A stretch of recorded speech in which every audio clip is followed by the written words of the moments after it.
Okay, so overall, relatively quiet week in the market, but let's dive deeper behind some of the headlines we're seeing.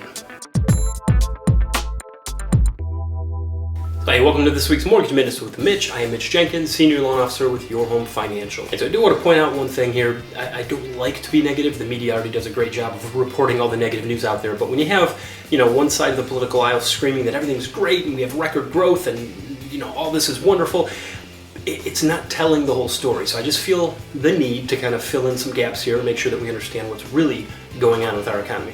So let's start with the leading economic indicators. Now what those are, it's kind of a broad look at the economy, not just a singular thing like just unemployment or just inflation. It's really a look at multiple data points to see the overall health of the economy. Now, when it goes negative for a long period of time, that's a sign of a recession. Now, if you watch my videos, we had a point where we were 22 consecutive months of negative leading economic indicators. Well, we broke that in February. We had a positive number, but then it's been negative both months since. So we have 24 out of 25 months showing negative leading economic indicators. So are we in a recession? A lot of people seem to think so. I'll get to that in a moment. But overall, I don't think it's avoidable, even though a lot of people are starting to say, soft landing's imminent and the Fed's done a great job. I'm not 100% convinced.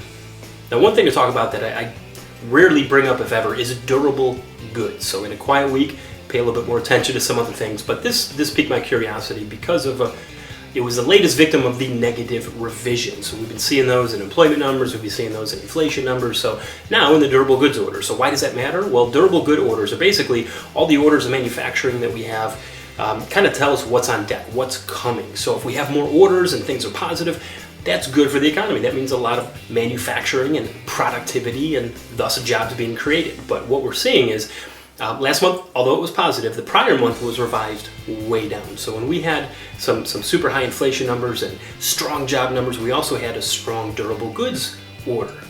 Now that was revised down from 2.6 all the way down to 0.8 for March. That's huge.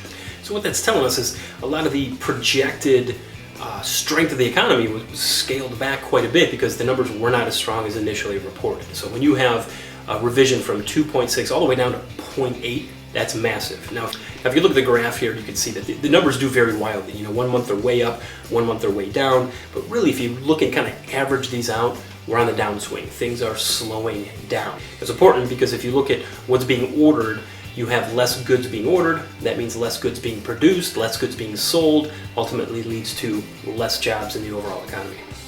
Now, I'm certainly not the only one that kind of has this unfortunate kind of doom and gloom mindset, but a recent Harris poll surveyed over 2,000 people and 56% believe we are in a recession right now. Not, maybe teetering on one or could have one. They believe we're in one right now. 72% believe inflation is going up. And it's funny because you read the article and it's inflation's not growing, it's half of what it was and this and that. Well, it is still positive. Yes, it's going up slower than it was, but it is still positive, and you feel that in your wallet. You can't go to a grocery store and tell me you don't feel inflation. You can't go out to eat and tell me you don't feel that inflation. So unfortunately, it's still there, it's not going away, but if the economy slows down enough and we do see the job numbers start to dwindle, that could force the Fed's hands. We could see interest rates begin to come down. So not in the best way possible, but it is possible. If you have questions and you want to look into getting a mortgage or get pre-approved, I'm here, would love the opportunity to work with you. So hopefully we'll have some positive news here to report soon.